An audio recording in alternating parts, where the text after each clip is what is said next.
On April 14, 2014, two dive buddies embarked on an exploration dive in Du'an Guangxi. They decided to explore the cave past 558 feet. Unbeknown to them, a sad fate awaits one of them. In the countryside of southern China, there's a place called Dwan. It's known for its gorgeous hills and clear rivers. People who enjoy diving love coming here because of how beautiful it is. The landscape is full of rivers, caves, and underwater formations, which are breathtaking to see. Dwan is a part of something big called the South China Karst system.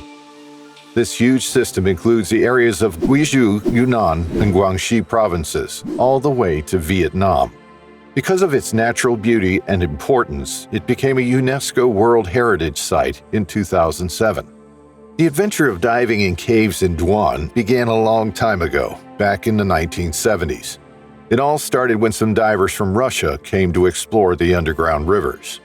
Then in the late 1980s, a group of divers from Britain came to see what it was all about. They wanted to explore and learn more about the area. Official research and mapping of the underwater caves didn't start until 2011. That's when a team of divers from France decided to dive deep into the waters of Dwan. They were the first to officially study and map the underwater caves. From 2011 to 2019, they came back every year to learn more about this unique underwater world. In the area around Dwan, there are many different caves, each with its own size and shape. Some caves are big and spacious, while others are very narrow and tight. Sometimes divers can barely fit through these narrow passages. Inside the caves, experienced explorers can see amazing formations called stalactites and stalagmites. These formations were created thousands of years ago when the caves were dry. But in the deeper parts of the cave where water has flowed, there aren't any decorations. Instead, the walls are smooth because of the water flowing over them for many years. Some of the caves in Dwan are very deep. The deepest ones have been discovered to be more than 750 feet deep. But on average, when divers go down into the caves, they usually reach depths of about 100 to 130 feet. It's a fascinating world down there, full of wonders to explore and discover. Wang Tao was a passionate cave diver, diving since 2009 when he was 34 years old.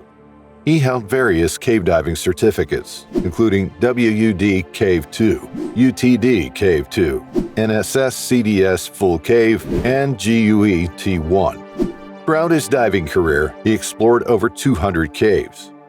One particular area that caught his interest was the 9 caves of the Guangxi Arashing, which he first dived into in 2010.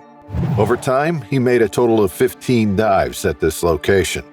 His deepest cave dive was 400 feet. Wang Tao's explorations didn't just stop in China. He also ventured into diving locations in the Philippines, Mexico, and the USA. He often dived with his close friend Wang Yuan, who was 32 years old. Together, they embarked on many diving adventures. Their journey started back in 2010, when they first dived in Dwan. They gradually explored deeper into the cave system, starting at 131 feet and finally reaching 400 feet. They explored various entrances to the caves, hoping to discover the main passage. As they gained more experience, Wang Tao and Wang Yuan began to plan for even deeper dives. In March of 2014, a renowned French cave diver named Pascal, who held world records in deep diving, made an impressive dive in the 9 caves. He extended the dive line from the north entrance to a depth of 525 feet.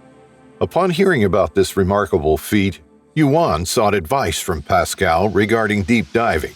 Pascal's expertise was invaluable. With his guidance, they combined the dissolved gas model with the bubble model, which helped them better understand the complexities of deep diving. Pascal also shared insights into the physiological challenges that can arise during dives deeper than 558 feet, such as HPNS, shallow water blackouts, and decompression sickness. After consulting with Pascal, Wang Tao and Wang Yuan realized that a dive to such depth would be complex, but not insurmountable. Encouraged by Pascal's advice and confident in their abilities, they decided to proceed with their plan to extend the main dive line to 558 feet deep. This decision marked the beginning of an ambitious journey into the depths of the underwater world, filled with challenges and discoveries waiting to be made. On April 18, 2014, the day of the dive arrived. Wang Tao and Wang Yuan, along with their support diver Zhu Pei, completed their equipment check on the surface before starting their descent into the depths of the cave. As they descended, they meticulously inspected the guidelines and checked the labels and pressure of their decompression bottles. Everything seemed to be going smoothly as they made their way down to a depth of 246 feet. They then hung their 1845 bottle on the guideline and switched to their first stage bottle. However, during this stage of the dive, Wang Tao noticed a problem with his equipment. He signaled Wang Yuan using his light that his first stage bottle was leaking. Without hesitation, Wang Yuan took action. He closed the valve, tightened the first stage, and then reopened the valve, effectively stopping the flow of bubbles. Despite this hiccup, Wang Tao's diving condition remained normal, and they continued their descent with caution, determined to press on with their exploration. As they descended deeper into the cave, they encountered a challenging situation at 328 feet, where visibility dropped to only 50 centimeters. Despite this obstacle, they managed to navigate through the area of reduced visibility and soon found themselves in clearer waters, with visibility improving to about 10 feet. Undeterred, they continued their descent, reaching a depth of 394 feet, where they paused to check in with each other, ensuring that everyone was okay before proceeding further. As they descended further to 492 feet, Wang Tao made a planned switch to his main bottles, while Wang Yuan switched to his second stage bottle. Upon reaching a depth of 538 feet, Wang Tao took the initiative to place a line arrow, while Wang Yuan went to explore the direction of the passage below. However, at this point, Wang Yuan began experiencing faster breathing and a slight feeling of narcosis, or nitrogen narcosis, a condition that can affect divers at great depths due to the increased pressure. This was unexpected, as they had practiced numerous deep air dives to 246 feet in open water, including night dives, without experiencing such symptoms. Despite Wang Yuan's discomfort, Wang Tao proceeded to place the line arrow, and everything appeared to be normal. About a minute after they began their ascent, the total dive time had reached approximately 21 minutes, and Wang Yuan's second stage bottle still had 130 bars remaining. However, when they reached a depth of 427 feet, they encountered a distressing situation. The visibility dropped to only 7 feet, and to their shock, the guideline they had been following had disappeared. At that moment, Wang Yuan felt a surge of panic, but he quickly composed himself and decided to take immediate action. Utilizing the downward slope of the terrain, he initiated a circular lost line search along the cave walls. At this depth, where gas consumption is high, there was no time to waste on retying the line. The urgency of the situation loomed over them, and despite the mounting stress, they knew they had to remain focused and determined. Their hearts pounding with anxiety, Wang Tao and Wang Yuan pressed on, driven by the sole purpose of finding the lost guideline using the natural features of the terrain. After what felt like an eternity, but was actually only 2 to 3 minutes later, they spotted the trailing line in the middle of the cave passage. Relief washed over them as Wang Yuan immediately relaxed, knowing that they had a lifeline to guide them out of the depths of the cave. After locating the guideline, Wang Yuan finished the remaining gas in his second stage bottle and switched to the main gas bottles to continue the ascent with Wang Tao. As they reached around 394 feet, Wang Yuan noticed a light signal below him. Looking down, he saw Wang Tao signaling with his light, indicating that he was running low on gas and was wedged under a protruding rock. Despite the urgency of the situation, Wang Tao remained calm and composed, moving his light along his throat to signal his predicament. Witnessing Wang Tao's situation sent shivers down Wang Yuan's spine as he realized how quickly they had gone through their gas supply.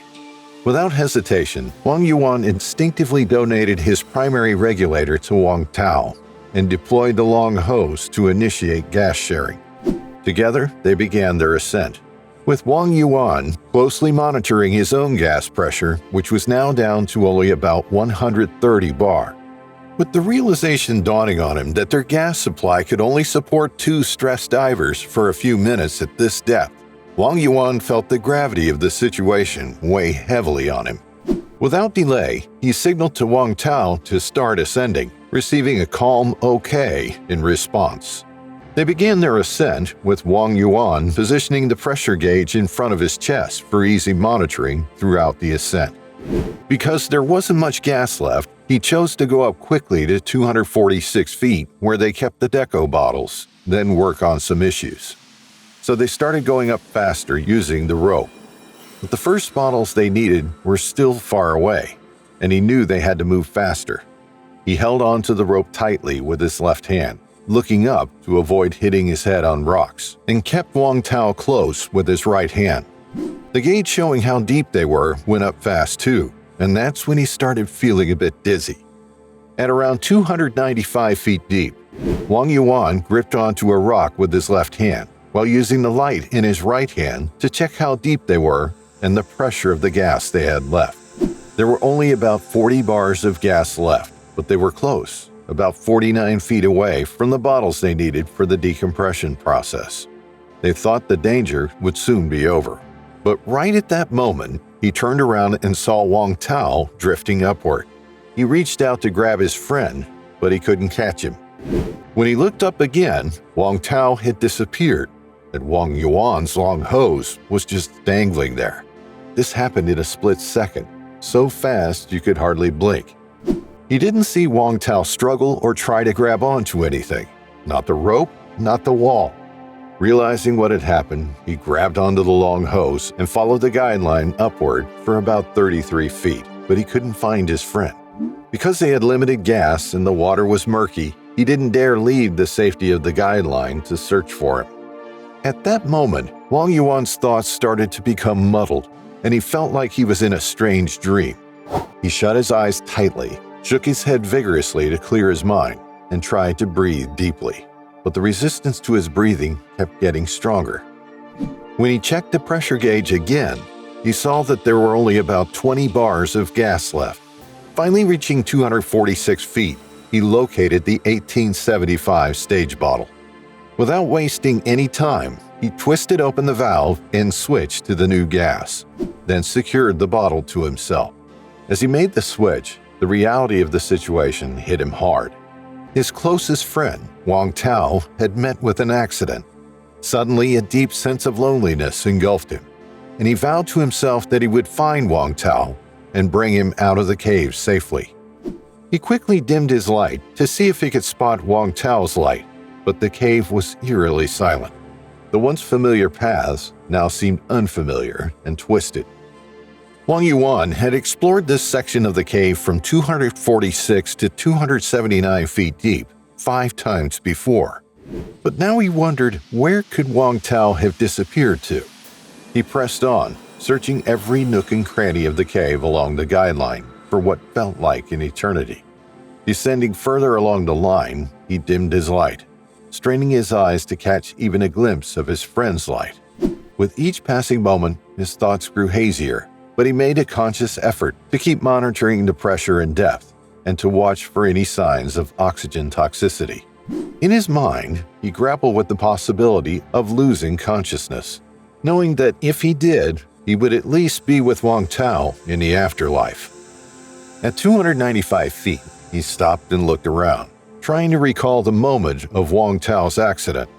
Inside, he felt like he was crumbling, and for a brief moment it seemed like he blacked out, losing all sense of reason and awareness.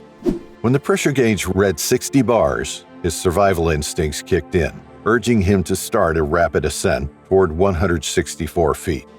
The original plan had been to begin decompression at 279 feet, gradually making stops every few meters.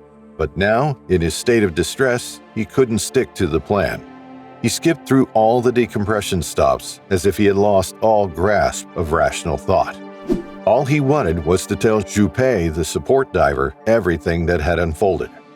Ascending swiftly from 118 to 69 feet, he finally caught sight of Zhu Pei's light in the distance. After reuniting with Zhu Pei, Wang Yuan signaled to him that he and Wang Tao had become separated.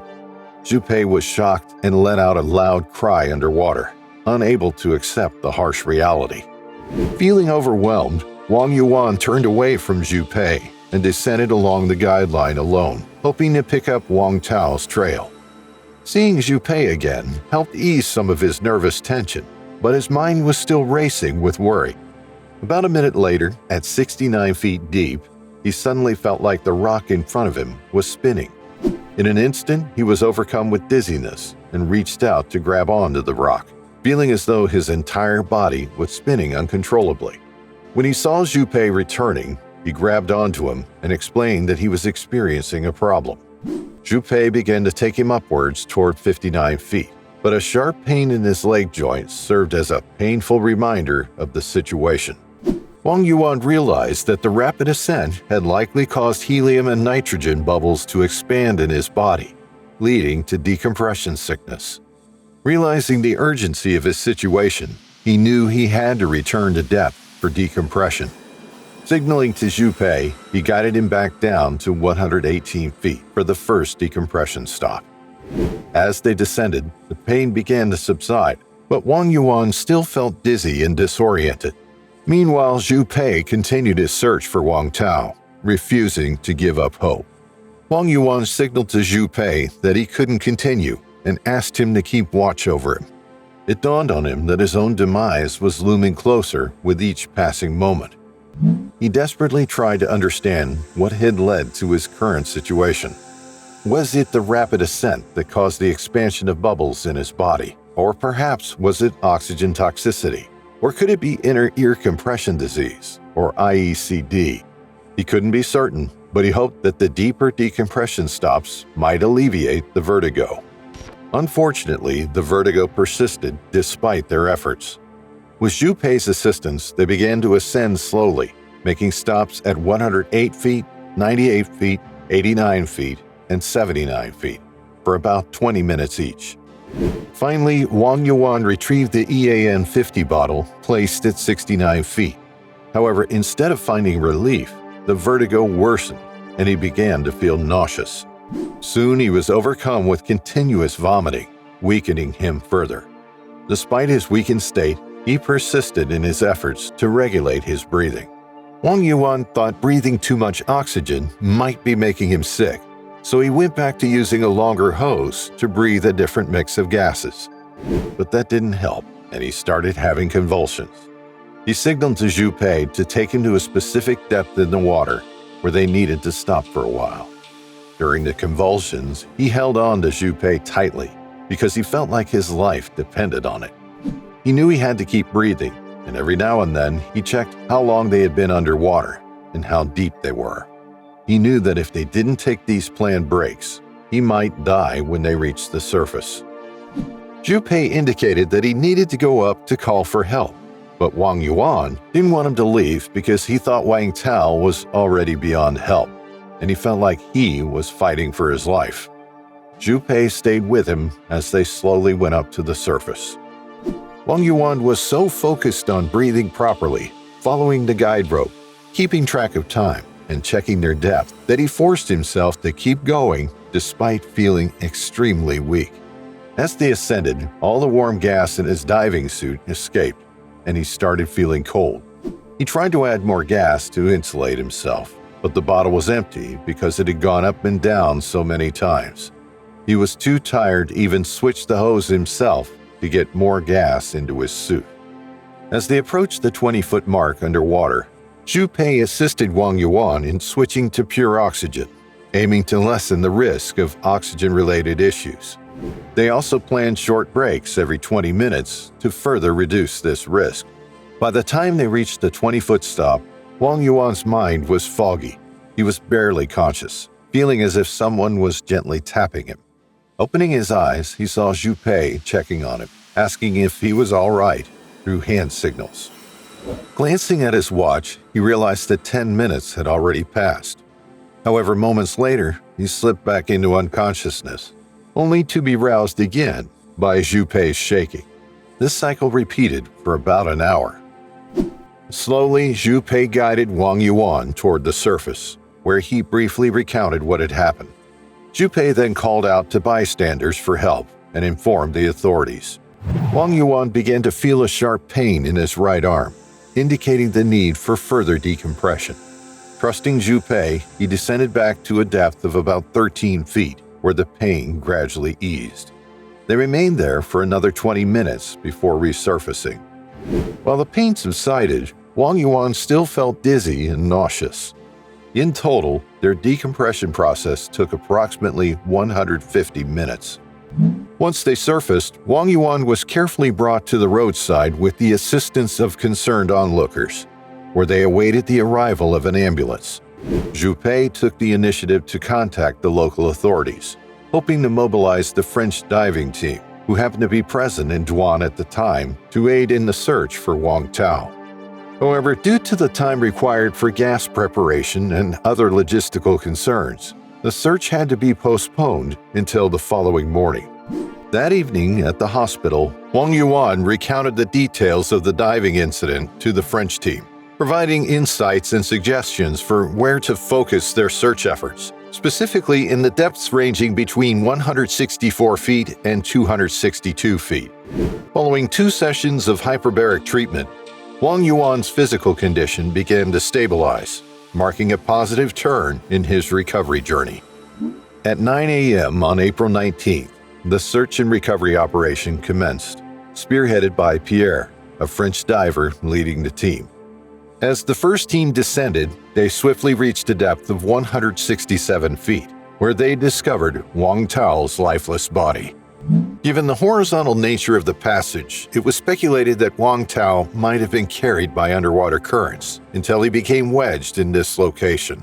Subsequently, the second dive team labored for approximately an hour to retrieve Wang Tao's body, along with all the stage and decompression bottles.